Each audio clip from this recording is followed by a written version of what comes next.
আসসালামু আলাইকুম বন্ধুরা, সবাই ভালো আছেন আশা করছি। আজকে যে ভিডিও নিয়ে আসলাম আপনাদের সামনে, এটি হচ্ছে বিশেষ করে এখন বর্তমানে ভাইরাল সমস্যাগুলো হচ্ছে চুলকানি কিংবা স্ক্যাবিস এর সমস্যা। হুম চুলকানি স্ক্যাবিস যাদের হচ্ছে এখন বর্তমানে, এই চুলকানি স্ক্যাবিস এর আয়ুর্বেদে কি মেডিসিন রয়েছে এগুলো নিয়ে আলোচনা করার জন্য আপনাদের সামনে এসেছি। আয়ুর্বেদ চুলকানির মেডিসিন রয়েছে। এক নম্বর হচ্ছে সারিবাদী সালসা, সারিবাদী কষাই সালসা, বৃহৎ সারিবাদী সালসা, মানিক্য রস, সারিবাদী বটি। আরো রয়েছে আয়ুর্বেদে ন্যাচারাল পাথিক্স মেডিসিন, যেগুলো হচ্ছে আপনার চিরতা। আর রয়েছে আপনার কালো মেঘির পাউডার, আর রয়েছে আপনার কালো জিরা পাউডার, আর রয়েছে আপনার যে হচ্ছে তেল আছে, তেল বৃহৎ মরিচাদি তেল।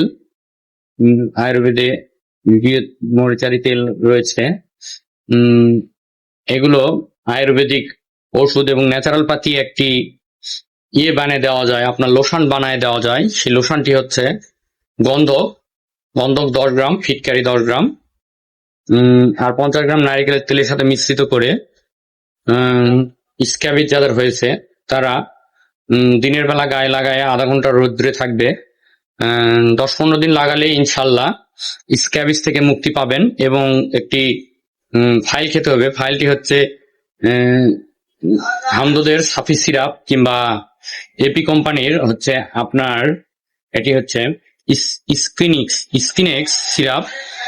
এই দুটি মধ্যে যে কোনো একটি খাইলেই আপনার স্ক্যাবিস থেকে মুক্তি পাবেন। আর লোশনটি ব্যবহার করলে এবং আয়ুর্বেদিকে যদি নেন তাহলে সারিবাদী কষাই সারিবাদী সালসা খুব উপকারী। আপনারা আমার ভিডিও দেখে যদি আপনাদের ভালো লাগে এবং আমার ভিডিও নিয়মিত পেতে হলে আপনারা অবশ্যই আমার পেজকে ফলো করবেন এবং ইউটিউব থেকে দেখলে সাবস্ক্রাইব করবেন এবং লাইক কমেন্ট শেয়ার করবেন। সবাইকে ধন্যবাদ জানিয়ে আমার ভিডিও শেষ করছি। আর আপনাদের যাদের প্রশ্ন আছে, প্রশ্ন আমাকে হোয়াটসঅ্যাপ কিংবা কমেন্টে জানাতে পারেন। ইনশাল্লাহ রিপ্লাই দেওয়ার চেষ্টা করব। আমি সাধারণত সবার প্রশ্নের রিপ্লাই দিই এবং যদি অন্য কোনো বিষয়ে ভিডিও তৈরি করা লাগে আপনারা অবশ্যই জানাবেন, আমি ইনশাল্লাহ চেষ্টা করব। আর আপনাদের কমেন্টে আমাদের মানে মনে আসে, বল আসে আর কি। আসসালামু আলাইকুম।